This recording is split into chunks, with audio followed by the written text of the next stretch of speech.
इंसान ने जब से देश बनाकर रहना शुरू किया तभी से संसाधनों पर अधिकार को लेकर जंग होती आई है। कभी उपजाऊ जमीन को लेकर इंसान लड़ा तो कभी मंदिर के खजाने पर जंगी अदावतें हुई हैं और अब जमीन के नीचे छिपे प्राकृतिक संसाधन को लेकर जंगें लड़ी जा रही हैं। मिडिल ईस्ट के इस चक्रव्यूह में 3 सबसे बड़े स्टेक होल्डर हैं: Benjamin Netanyahu, Ali Khamenei, Donald Trump.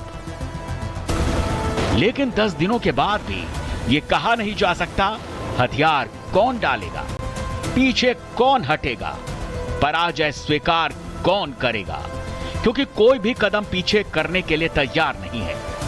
ऐसे में हर कोई ये कह रहा है कि जंग लंबी खींचने वाली है। 10 दिनों की जंग के बाद अब लग रहा है कि इस खूनी जंगी चक्रव्यूह में ईरान, इजराइल और अमेरिका के साथ पूरी दुनिया फंस गई है, जिससे निकलने का रास्ता किसी को नजर नहीं आ रहा है। लड़ाई बम गोला बारूद की होती तो शायद फैसला हो भी जाता, लेकिन जब नजर बम पर हो और नजरिया खजाने का, तो फिर खेल लंबा खिंचना तय हो जाता है। बेशकीमती खजाने पर कब्जे की इसी नजरिए से शुरू हुई ये जंग, जो भ्रामक परिस्थितियों से होते हुए संघर्ष की बारूदी सरहद तक पहुंच चुकी है।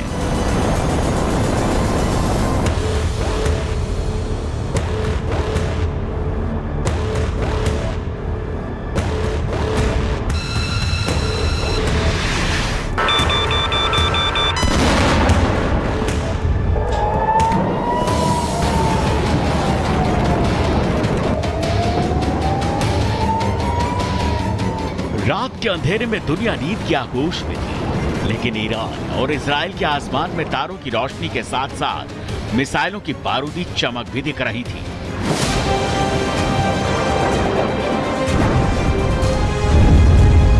इस बीच अमेरिकी बॉम्बर्स ने दागे 6 बंकर बस्टर बमों ने अमेरिकी राष्ट्रपति ट्रंप का बारूदी संदेश ईरान को शोर के साथ सुना दिया।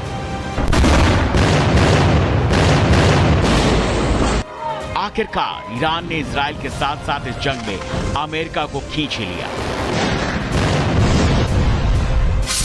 अमेरिका ने ईरान के 3 परमाणु ठिकानों नतांज, फोर्डो, एस्फहान को सीधा निशाना बनाया।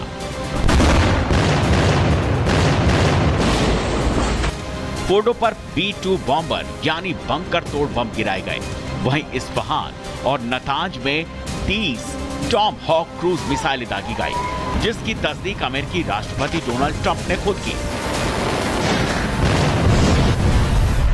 A short time ago, the U.S. military carried out massive precision strikes on the 3 key nuclear facilities in the Iranian regime: Fordow, Natanz, and Esfahan. Everybody heard those names for years as they built this horribly destructive enterprise. Our objective was the destruction of Iran's nuclear enrichment capacity and a stop to the nuclear threat. Iran, the bully of the Middle East, must now make peace. If they do not, future attacks will be far greater and a lot easier. शक्ति के सहारे शांति की पहल का सिद्धांत अपनाते हुए अमेरिकी राष्ट्रपति ने साफ कर दिया कि मिडिल ईस्ट उनके लिए कितना अहम है। शनिवार को ही अमेरिका ने साफ किया था कि ईरान को रास्ते पर लाना इजराइल के बस की बात नहीं है, जिसके बाद अमेरिका ने ईरान को शांति का नया रास्ता दिखा दिया, जिसमें इजराइल ने एक टीम की तरह उनका साथ दिया। इस वक्त अमेरिकी बम वर्षक ईरान पर स्ट्राइक कर रहे थे। उस वक्त डोनाल्ड ट्रंप वॉर रूम में ही मौजूद थे। डोनाल्ड ट्रंप ये देख रहे थे कि कैसे अमेरिकी बस्टर बम ईरान में 100 मीटर नीचे मौजूद न्यूक्लियर साइटों को तबाह कर रही हैं, बर्बाद कर रही हैं। डोनाल्ड ट्रंप की ओर से ये साफ कर दिया गया कि ईरान अपनी ओर से शांति का रास्ता अपनाए, वरना अमेरिका की ओर से हमला और तेज कर दिया जाएगा। अमेरिकी हमले के बाद ये साफ हो जाता है कि ईरान के साथ खोमेनेई के पास भी अब वो ताकत नहीं बची कि वो मिडिल ईस्ट में एक बार फिर ईरान को न्यूक्लियर ताकत बनाने के लिए जड़ से खड़ा कर सकें। अमेरिकी हमले की इस टाइमिंग को समझना भी बहुत जरूरी है, क्योंकि एक दिन पहले ही पाकिस्तान ने अमेरिकी राष्ट्रपति डोनाल्ड ट्रंप को नोबेल पीस प्राइज के लिए नॉमिनेट किया और 24 घंटे में ही ट्रंप ने बारूदी ऐलान कर दिया कि शांति के लिए अगर शक्ति का इस्तेमाल भी करना पड़े तो अमेरिका पीछे नहीं हटने वाला। दुनिया में इस हमले की गूंज गहरी सुनाई दे रही है। ईरान अभी अपने जख्मों की गहराई नाप रहा है।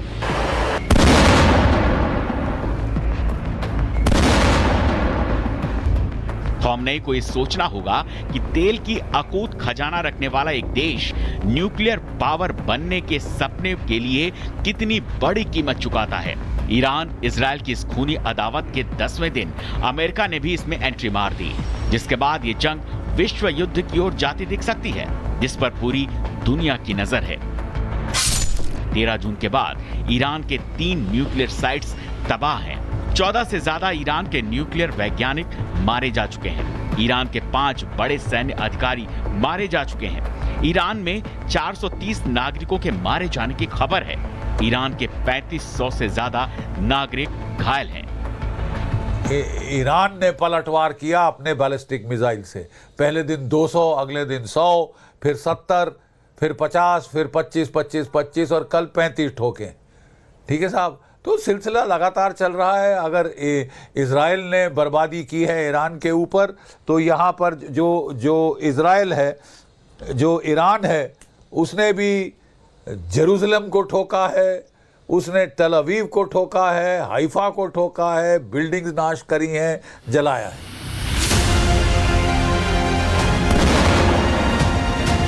अमेरिका ने ईरान पर इस दावे के साथ हमला किया है कि ईरान के नतांज में यूरेनियम की रिचनेस इस स्तर तक पहुंच चुकी थी कि ईरान कभी भी 6 से 9 परमाणु हथियार बना सकता है।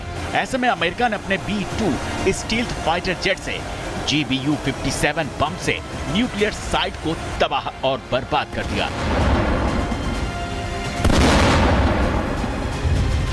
हालांकि ईरान इस बात को जानता था, इसीलिए नतांज की साइट जमीन से 90 मीटर नीचे बनाई गई थी। लेकिन अमेरिकी बमों ने जमीन से इतने नीचे भी न्यूक्लियर साइट को बर्बाद कर दिया। 12 किलोमीटर ऊपर से लॉन्च किया गया था GBU-57। बम का वजन 13,607 किलोग्राम था। पृथ्वी की ग्रेविटी ने बम को रफ्तार दी। भीषण रफ्तार से काइनेटिक एनर्जी बनी। काइनेटिक एनर्जी से बंकर की ऊपरी दीवार ध्वस्त हो गई। बम तेजी से गड्ढा करते हुए बंकर में घुसा। 61 मीटर पर बम का फ्यूज डेटोनेट हुआ। 2400 किलोग्राम का विस्फोटक तबाह हो गया। 6 स्टेप में तबाही मचाकर GBU-57 ने ईरान के न्यूक्लियर प्रोग्राम को बरसों पीछे धकेल दिया है। Congratulations, President Trump. Your bold decision to target Iran's nuclear facilities with the awesome and righteous might of the United States will change history. In Operation Rising Lion, Israel has done truly amazing things. But in tonight's action against Iran's nuclear facilities, America has been truly unsurpassed. It has done what no other country on earth could do. History will record that President Trump acted to deny the world's most dangerous regime the world's most dangerous weapons. His leadership today has created a pivot of history that can help lead the Middle East and beyond to a future of prosperity and peace. President Trump and I often say, peace through strength. First comes strength, then comes peace. And tonight, President Trump and the United States acted with a lot of strength. President Trump, I thank you. The people of Israel thank you. The forces of civilization thank you. God bless America. God bless Israel. And may God bless our unshakable alliance, our unbreakable faith. Israel ने अमेरिकी हमले के जरिए वो हासिल कर लिया है जो उसे मिडिल ईस्ट में हासिल करना था, एक अमेरिकी दोस्त होने के नाते। इजराइल ने सबसे बड़ी सफलता तो इस बात में हासिल की कि उसने ईरान के एयर डिफेंस सिस्टम को करीब करीब खत्म कर दिया और ईरान के हवाई क्षेत्र में 100% एयर सुपीरियरिटी हासिल कर ली।